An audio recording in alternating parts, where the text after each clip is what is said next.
ಇನ್ನು ಕನ್ನಡ ಸಿನಿಮಾದಲ್ಲೆಲ್ಲ ವಿಲನ್ ಆಗಿ ಕಾಣಿಸಿಕೊಂಡು ಸಾಕಷ್ಟು ಸಿನಿಮಾಗಳಿಂದ ಅತಿ ದೊಡ್ಡ ಕಲಾವಿದರು ಅಂತಲೇ ಕೂಡ ಹೇಳ್ಬೋದು. ಇಂಥ ಅತಿ ದೊಡ್ಡ ಕಲಾವಿದರು ಮತ್ತು ವಿಲನ್ ಆಗಿದ್ದಂಥ ನಟ ಇದೀಗ ವಿಧಿವಶರಾಗಿದ್ದು, ಅದು ಕೂಡ ತುಂಬಾ ನರಳಿ ಕೊನೆ ಸೆಳೆದಿರುವಂಥ ಘಟನೆ ನಡೀತಿರುವಂಥದ್ದು. ನಿಜಕ್ಕೂ ಕನ್ನಡ ಸಿನಿ ರಸಿಕರಿಗೆ ಇದೊಂದು ಶಾಕಿಂಗ್ ಅಂತಲೂ ಕೂಡ ಹೇಳ್ಬೋದು. 90ರ ದಶಕದ ಪ್ರತಿಯೊಬ್ಬರು ಮಕ್ಕಳಿಗೂ ಕೂಡ ಈ ವಿಲನ್ ನೋಡಿದ್ರೆ ಅಷ್ಟೊಂದು ಭಯ ಆಗೋದು, ಅಷ್ಟು ರಿಯಲಿಸ್ಟಿಕ್ ಆಗಿ ಇವರು ಅಭಿನಯ ಮಾಡ್ತಿರೋ. ಆದರೆ ನಿಜ ಜೀವನದಲ್ಲಿ ಇವರು ತುಂಬಾ ಸರಳ ಮತ್ತು ಸಜ್ಜನಿಕೆಯಿಂದ ಕೂಡಿದಂಥ ಅದ್ಭುತವಾದ ವ್ಯಕ್ತಿ ಅಂತಲೂ ಸಹ ಇವ್ರನ್ನ ಹೇಳ್ಬೋದು. ಇವರು ಬೇರೆ ಯಾರೋ ಅಲ್ಲ, ನೀಗ್ರೋ ಜಾನಿ ಅವರು.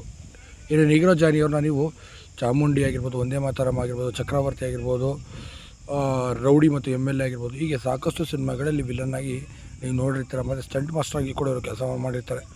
ಇಂಥ ಅದ್ಭುತವಾಗಿ ಅಭಿನಯ ಮಾಡಿ ಸಾಕಷ್ಟು ಸಿನಿಮಾಗಳಲ್ಲಿ 100ಕ್ಕೂ ಅಧಿಕ ಸಿನಿಮಾಗಳಲ್ಲಿ ಬಣ್ಣ ಹಚ್ಚಿದಂಥ ಕಲಾವಿದನ ಜೀವನ ಕೊನೆಯ ಕಾಲದಲ್ಲಿ ತುಂಬಾ ನೋವಿನಲ್ಲಿ ಕೂಡಿತು, ಆರ್ಥಿಕವಾಗಿ ಸಮಸ್ಯೆಯಲ್ಲಿ ಕೂಡಿದ್ರು. ಮತ್ತು ಅವರಿಗೆ ಇದ್ದಂಥ ಕಿಡ್ನಿ ವೈಫಲ್ಯ ಸಮಸ್ಯೆ ಚಿಕಿತ್ಸೆ ಕೊಡಿಸೋಕ್ಕಾಗದೆ ನರಳಿ ಕೊನೆ ಸೆಳೆದಿದ್ದಾರೆ ನೀಗ್ರೋ ಜಾನಿ ಅವರು. ಆತ್ಮಕ್ಕೆ ಶಾಂತಿ